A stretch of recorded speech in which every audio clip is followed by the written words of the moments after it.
कहते हैं हर इंसान की जिंदगी में एक ऐसा चैप्टर जरूर होता है जिसे याद करके आंसू भी आते हैं और शुक्र भी होता है। आई एम श्योर आप सबकी लाइफ में भी कोई ना कोई ऐसा चैप्टर जरूर होगा।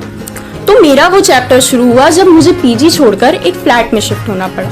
ना प्लान था ना तैयारी, बस हालात ने धक्का दिया और जिंदगी ने एक नया इम्तिहान लिया। पर शायद वही इम्तिहान मेरा टर्निंग पॉइंट था, क्योंकि उस छोटे से फ्लैट में मैंने सिर्फ रहना नहीं, जीना सीखा, खुद को और संभालना सीखा। अपने कॉलेज के सेकेंड ईयर में मैं शिफ्ट हुई एक फ्लैट में, शायद इत्तेफाक से, क्योंकि सोचा नहीं था कि ऐसा भी होगा। बहुत उथल पुथल सी जिंदगी थी मेरी, हैरान परेशान। I can say that it was the worst phase of my life in Delhi. कुछ यूं कह लूं, रहने को घर नहीं था, सर पे छत नहीं थी, और सोचती थी अब क्या। मन बना लिया था कि घर वापस जाना है, पर हमेशा की तरह माई फादर वॉज देयर। जी हाँ, मेरे पापा हमेशा की तरह मेरी ताकत बनकर मेरे साथ थे। उनका सिर्फ ये कहना कि तुम इतनी जल्दी हार नहीं सकती, तुम्हें लड़ना है, घबराना नहीं है, मैं हमेशा तुम्हारे साथ हूँ बेटा। That's all I needed। और उस भाग दौड़, परेशानी और हैरानी में एक फ्लैट मिला मुझे, छोटू सा 1 BHK।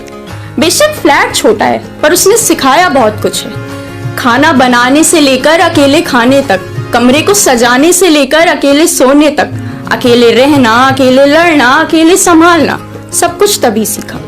उस फ्लैट ने मुझे सिर्फ रहना नहीं सिखाया, जीना सिखाया। और धीरे धीरे वो छोटू सा फ्लैट मेरी लाइफ का ट्रेजर बन गया। जहाँ पहले सब कुछ बहुत अजीब लगता था, अब वही जगह मेरी आदतों का हिस्सा बन गई। सुबह की चाय की खुशबू, रात की खामोशी और कभी कभी मेरा रो देना, इस सब ने मिलकर मुझे थोड़ा थोड़ा मजबूत बना दिया। कभी बिजली चली जाती, कभी कुछ खराब हो जाता, कभी खुद से गुस्सा हो जाती, कभी दुनिया से थक जाती, पर फिर भी हार नहीं मानी, क्योंकि पापा के वो शब्द हर मुश्किल में याद आते हैं, घबराना नहीं बेटा, तुम इतनी जल्दी हार नहीं सकती।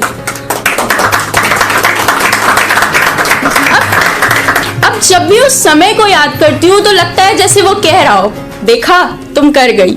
कहते हैं ना, जरूरी नहीं हर चीज वक्त पर मिले, जरूरी नहीं हर चीज वक्त पर मिले, पर हर चीज वक्त से मिलती जरूर है।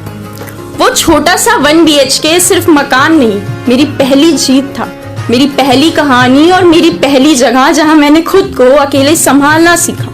और शायद इसीलिए आज मैं यहाँ खड़ी हूँ, थोड़ी सी ज्यादा मजबूत और थोड़ी सी ज्यादा खुद पे यकीन के साथ। Thank you.